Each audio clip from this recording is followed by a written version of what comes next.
போரினால் பாதிக்கப்பட்ட மக்களின் வாழ்வை மீண்டும் எழுப்புவது அரசியல் தலைவர்களில் முதல் கடமை ஆக இருந்தாலும், ஆனால் பல வருடங்களாக அவர்களின் துயரம் அரசியல் வாக்குறுதிகளுக்குள் மட்டும் சிக்கி கிடக்கின்றது. மனிதநேயம் என்பது பேச்சில் அல்ல, அது செயலில் பிரதிபலிக்க வேண்டியது என்பது ஒரு பொதுவான கருத்தாக இருக்கின்றது. மனிதாபிமான பணியில் ஈடுபடுபவர்களை அல்லது ஈடுபட்டு உயிரிழப்பவர்களை நினைவு கூறுகின்ற தினமாகத்தான் இந்த தினம் அறிவிக்கப்பட்டது.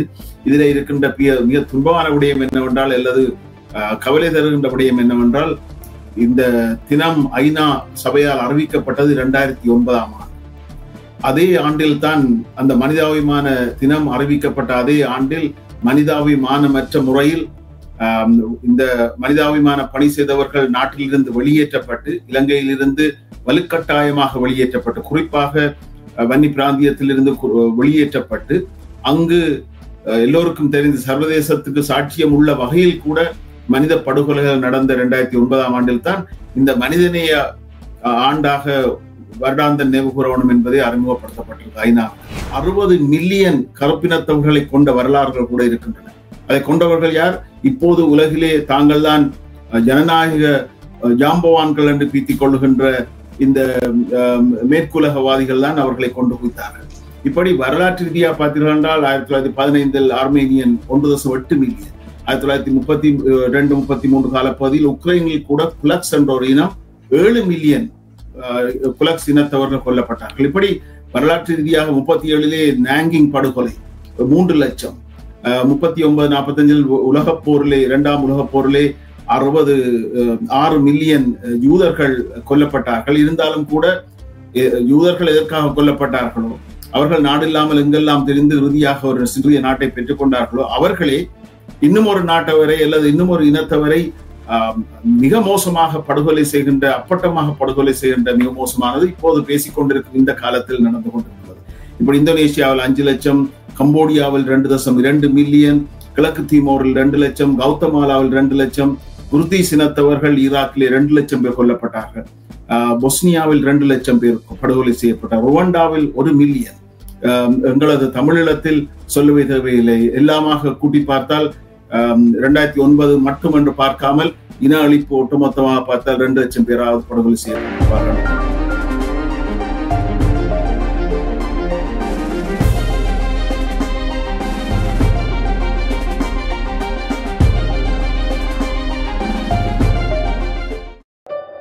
நேரம் காலை 8:35. இன்று உலக மனிதநேய நாள். இன்றைய உலகில் மனிதநேயம் இருக்கின்றதா? அதை சரியான முறையில் நாங்கள் விளங்கிக் கொண்டிருக்கிறோமா என்றால் அது ஒரு கேள்விக்குறியாகத்தான் இருக்கின்றது. தாயகத்தில் நடந்த போரினால் பாதிக்கப்பட்டவர்கள் இன்னும் அந்த வடுக்களில் இருந்து மீளவில்லை என்பதுதான் உண்மையாக இருக்கிறது. அவர்கள் தங்கள் வாழ்வினை மீண்டும் கட்டியெழுப்புவதற்கு உகந்த சூழ்நிலையோ அல்லது அதற்கேற்ற உதவிகளோ அவர்களுக்கு கிடைக்கவில்லை. ஆனாலும் எங்களுடைய பேச்சளவில் எங்களுடைய மனித நேயம் வானுயர்ந்து இருக்கின்றது. போரினால் பாதிக்கப்பட்ட மக்களின் வாழ்வை மீண்டும் எழுப்புவது அரசியல் தலைவர்களில் முதல் கடமை ஆக இருந்தாலும், ஆனால் பல வருடங்களாக அவர்களின் துயரம் அரசியல் வாக்குறுதிகளுக்குள் மட்டும் சிக்கி கிடக்கின்றது. மனிதநேயம் என்பது பேச்சில் அல்ல, அது செயலில் பிரதிபலிக்க வேண்டியது என்பது ஒரு பொதுவான கருத்தாக இருக்கின்றது. இன்றைய நாள் உலக மனிதநேய நாள் தொடர்பாக தன்னுடைய கருத்துக்களை பகிர்ந்து கொள்வதற்காக எங்களுடன் ஆலோசகர் குயின்டஸ் துரைசிங்கம் இணைந்திருக்கின்றார். வணக்கம் குயின்டஸ். வணக்கம் தர்மா, அனைவருக்கும் வணக்கம். நான் ஏற்கனவே குறிப்பிட்டது போல் இந்த மனிதநேயம் என்பது இப்பொழுது இருக்கின்றதா என்று பார்த்தால் அது ஒரு கேள்விக்குறியான ஒரு விடயமாகத்தான் இருக்கின்றது. பொதுவாகவே போரினால் பாதிக்கப்பட்ட இடங்களில் மக்களுக்கான சேவைகளை வழங்குவதாக அரசியல் தலைவர்கள் வாக்குறுதி கொடுத்தாலும் அந்த வாக்குறுதிகள் எல்லாம் நான் குறிப்பிட்டது போல் ஒரு காற்றில் பறந்த ஒரு வாக்குறுதிகளாகத்தான் இருக்கின்றது. இந்த மனித நேயத்தை பேணுவதற்கு பொதுவாக தாயகத்தை நாங்கள் பார்க்கின்ற பொழுது அங்கே அரசியல் தலைவர்கள் எந்த அளவுக்கு அதை கடைபிடிக்க தவறி இருக்கிறார்கள், தங்களுடைய பொறுப்புகளில் இருந்து அவர்கள் விலகி இருக்கிறார்கள் என்பதை பற்றி உங்களுடைய பொதுவான கருத்து என்ன? உண்மை, நீங்கள் சொல்றது உண்மை. அதாவது மனிதநேயம் காற்றில் பறப்பதற்கு காரணம் ஜனநாயகம் என்பதே ஒரு சுயநல அரசியலாக மாறிப்போய் நீண்ட காலமாகிவிட்டது. ஜனநாயகம் என்று பெரிதாக பேசிக் கொள்பவர்கள் அதற்கு பின்னே இருக்கின்ற சுயநல அரசியலும், பணம் அலைமோதி அரசியல் செய்வதும், கவனிக்கப்படாமல் விடுவதை பலரும் அவதானிப்பதில்லை. உண்மையில் இந்த மனிதாபிமான தினம் என்பதே பாதிக்கப்படுகின்ற நாடுகளில் அல்லது போர் நடக்கின்ற நாடுகளில் அல்லது பிரச்சனைகள் நடக்கின்ற நாடுகளில் மனிதாபிமான பணியில் ஈடுபடுபவர்களை அல்லது ஈடுபட்டு உயிரிழப்பவர்களை நினைவு கூறுகின்ற தினமாகத்தான் இந்த தினம் அறிவிக்கப்பட்டது. இதில் இருக்கின்ற மிக துன்பமான விடயம் என்னவென்றால் அல்லது கவலை தருகின்ற விடயம் என்னவென்றால், இந்த தினம் ஐநா சபையால் அறிவிக்கப்பட்டது 2009 ஆண்டு. அதே ஆண்டில் தான் அந்த மனிதாபிமான தினம் அறிவிக்கப்பட்ட அதே ஆண்டில் மனிதாபிமானமற்ற முறையில் இந்த மனிதாபிமான பணி செய்தவர்கள் நாட்டிலிருந்து வெளியேற்றப்பட்டு, இலங்கையிலிருந்து வலுக்கட்டாயமாக வெளியேற்றப்பட்டு, குறிப்பாக வன்னி பிராந்தியத்திலிருந்து வெளியேற்றப்பட்டு, அங்கு எல்லோருக்கும் தெரிந்த சர்வதேசத்துக்கு சாட்சியம் உள்ள வகையில் கூட மனித படுகொலைகள் நடந்த 2009 ஆண்டில் தான் இந்த மனிதநேய ஆண்டாக வருடாந்த நினைவு கூற வேண்டும் என்பதை அறிமுகப்படுத்தப்பட்டிருக்கு ஐநாவினால்.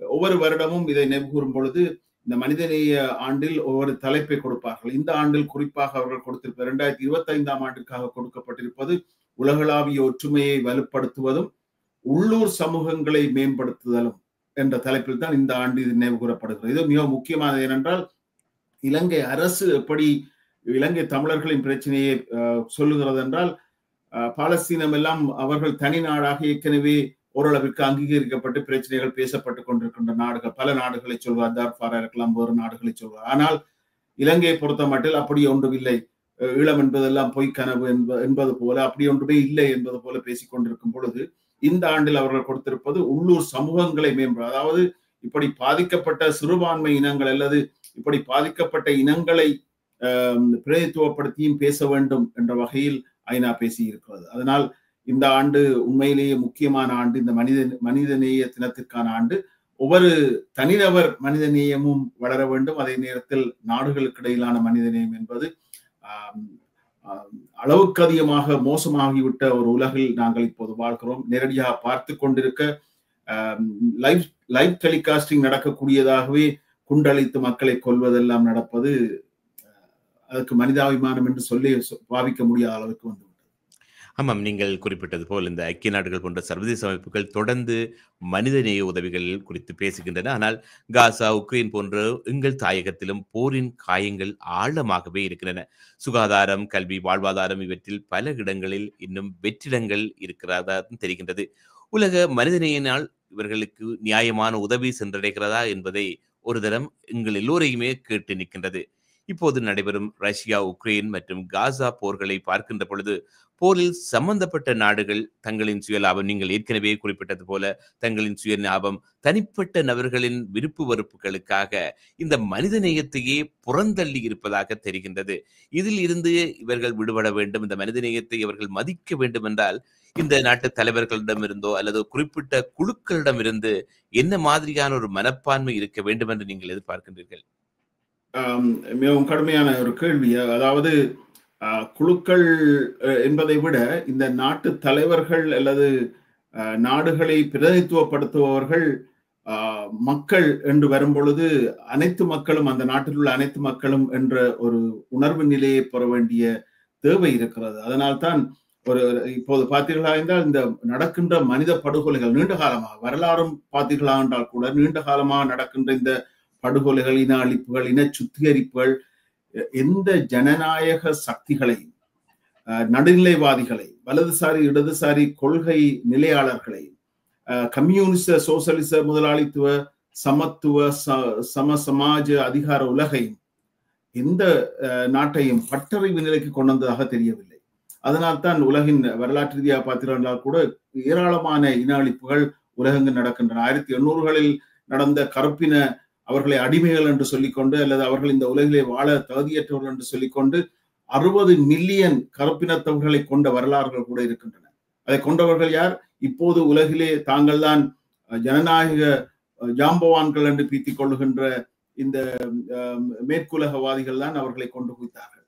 இப்படி வரலாற்று ரீதியாக பார்த்தீர்கள் என்றால் 1915 ஆர்மேனியன் 1.8 மில்லியன், 1932-33 காலப்பகுதியில் உக்ரைனில் கூட குலக்ஸ் என்ற ஒரு இனம் 7 மில்லியன் குலக்ஸ் இனத்தவர்கள் கொல்லப்பட்டார்கள். இப்படி வரலாற்று ரீதியாக 37 நாங்கிங் படுகொலை 3 லட்சம், 39-45 உலகப் போரிலே 2ஆம் உலகப் போரிலே 6 மில்லியன் யூதர்கள் கொல்லப்பட்டார்கள். இருந்தாலும் கூட யூதர்கள் எதற்காக கொல்லப்பட்டார்களோ, அவர்கள் நாடு இல்லாமல் எங்கெல்லாம் தெரிந்து இறுதியாக ஒரு சிறிய நாட்டை பெற்றுக் கொண்டார்களோ, அவர்களே இன்னும் ஒரு நாட்டவரை அல்லது இன்னும் ஒரு இனத்தவரை மிக மோசமாக படுகொலை செய்கின்ற, அப்பட்டமாக படுகொலை செய்கின்ற மிக மோசமானது இப்போது பேசிக்கொண்டிருக்கும் இந்த காலத்தில் நடந்து கொண்டிருக்கிறது.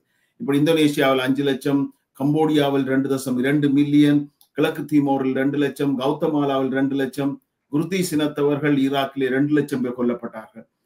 பொஸ்னியாவில் 2 லட்சம் பேர் படுகொலை செய்யப்பட்டார். ருவாண்டாவில் 1 மில்லியன். எங்களது தமிழீழத்தில் சொல்லவே தேவையில்லை. எல்லாமாக கூட்டி பார்த்தால் 2009 மட்டும் என்று பார்க்காமல் இன அழிப்பு ஒட்டுமொத்தமாக பார்த்தால் 2 லட்சம் பேராவது படுகொலை செய்யப்பட்டிருப்பார்கள் என்று பார்க்கலாம். இப்படி அதை விட லட்சக்கணக்கானவர்கள் இடம்பெயர்ந்தார்கள், நாட்டை விட்டு ஓடினார்கள், வெளிநாடுகளுக்கு தப்பி போக முயற்சித்து கடலிலே, ஆகாயத்திலே, காடுகளிலே படுகொலை செய்யப்பட இறந்து போனவர்கள் என்று ஏராளம்.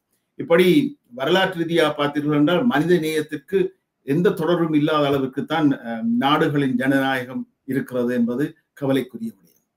பொதுவாகவே இந்த மனிதநேய பணிகள் என்று சொன்னால் அதற்கு பொறுப்பாக இருக்கின்ற அமைப்புகள், உதாரணத்துக்கு நாங்கள் எங்களுக்கு தெரிந்த இந்த ரெட் கிராஸ் போன்ற அமைப்புகள் தான் இந்த பணிகளை செய்ய வேண்டும் என்ற ஒரு கருத்து எங்களிடம் இருக்கின்றது.